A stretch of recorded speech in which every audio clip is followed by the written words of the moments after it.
I just got back to the most beautiful place on earth according to the British Columbian government. And one of the first things I did was I took my black Bay 58 off of this bracelet because I've been wearing this watch non-stop, this black Bay 58 only for like the last 2 months. And I wanted to strap on my Tudor Hydronaut, so I put it on the NATO strap. I took the bracelet off, put it on the NATO strap, and then I was like, this is like 10 p.m. at night, and I was like, wow, wouldn't it be cool if I put the Hydronaut bracelet on the black Bay 58? Would that fit?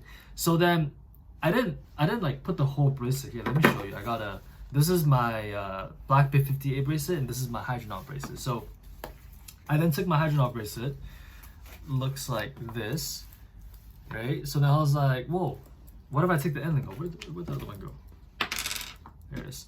So I took only this part. I didn't bother to connect it. I don't know what I was doing. But then I took this end link, and then I was like, would this fit on here? And turns out it did fit on here. But what you can notice is that this is a no holes case, whereas the Hydronaut, look at that, it is a holes case. So I took an end link that required a holes case and I put it on no holes case, and this is the result. There's no slot for me to insert a tool there, and you might think, okay, oh pal, do not do that. That's so stupid. You can't get up. Well, this one is not on, but this side, I have messed up so bad. I posted this onto the Facebook Tudor's Collector Watch group, whatever, and I got like 15 comments saying that, first of all, half of them were saying, you're so stupid, you don't deserve a Tudor. The other half was saying, you need to go take it to a watchmaker to file it off. Like they need to, you can see that the spring bar is exposed. Let me just try to get it to focus by hiding from the camera. This part, the spring bar, come on, catch it.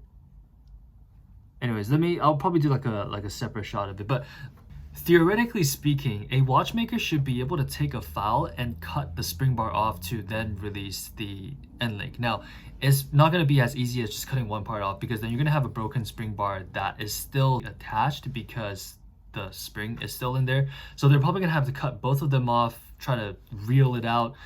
I really hope I don't have to buy a brand new end link, because that end link, oh boy, that's going to be like the $200, $300 range. But that's what I've been doing these past, it's been like a week without this watch now. Oh my god. And here's the thing, I can't take this off the NATO strap now. I know NATO strap, usually, I don't know if you guys do this, but NATO straps for me usually is a summer thing, because when the weather gets colder, you're gonna start to have this a lot where the NATO strap sags a little bit, and then the crown, this massive crown on the Hydronaut, starts really banging against the back of my wrist. It's not comfortable. I really want it on the bracelet. I don't know why.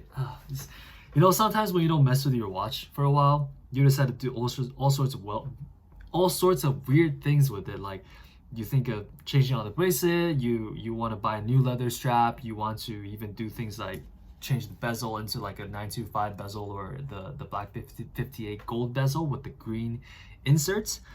Yeah, I'm kind of lost of words. I don't know how it would be so stupid to do something like that.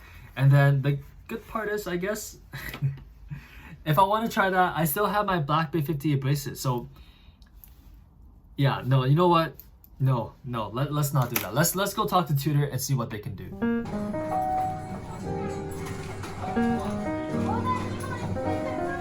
Here's a close-up of the two end links. The left one is the Hydronauts and the right is the 58s. You can see the left one does not have any slots on the underside for a tool to be inserted, while the 58s does. In hindsight, it was definitely designed this way to work with the no holes case. Well, time to get ready to head downtown to Tudor. This will be my first time ever taking the black Bay 58 to service, and getting the end link of another watch stuck onto it was not on my reasons for service bingo card. There's a first time to everything, and hopefully this is the last. It's been a while since I took the box out for the black Bay 58. I bought this watch in 2022, and it's too bad the papers haven't started to yellow. I was hoping it would add to the provenance of the watch. All jokes aside, here's my warranty card.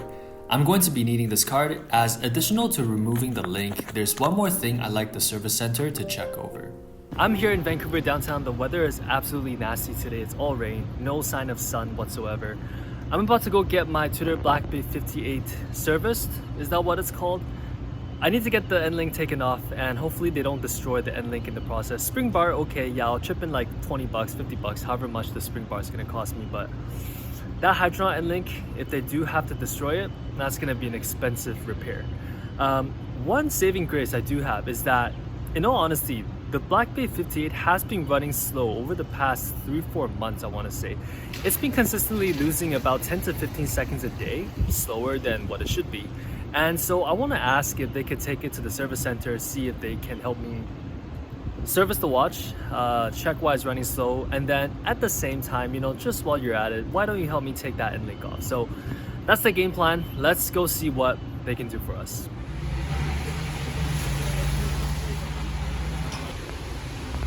Back where I had originally purchased this Black Bay 58, I gave a brief description to the sales rep on what happened, feeling decently embarrassed.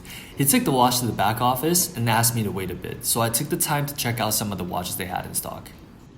This has got to be the most stocked I've ever seen any Tudor boutique to be. With the pink Black Bay chrono aside, they had everything available. My favorite Pelagos FXD, Rangers on both NATO and the bracelet, even the Black Bay 54 on rubber. They've also got the newest FXD cycling edition. This is my first time seeing it in person. They've also got the two Red Bull carbons side by side as well. Over to the Black Bay chrono cabinet. With the exception of the Panda on bracelet and reverse Panda on button, I guess, they had an amazing selection here. And the main entree was the new Black Bay Chrono Blue Boutique Edition. From this distance, I really liked it. I wanted to ask to get a better look, but this is also when the rep returned from the back, and he didn't look like he had good news for me. He handed my 58 back to me, and I felt like the watch was a bit warm. I assumed he tried to heat the watch up, thinking the spring bar would just come off or something. Not too sure what the plan there was, but I appreciate his effort for trying. He told me this is the first time he's ever seen this happen. He didn't quite understand how I managed to get it stuck so badly, and brought out another Black Bay 58 from the cabinet to explain to me how the end link was supposed to work.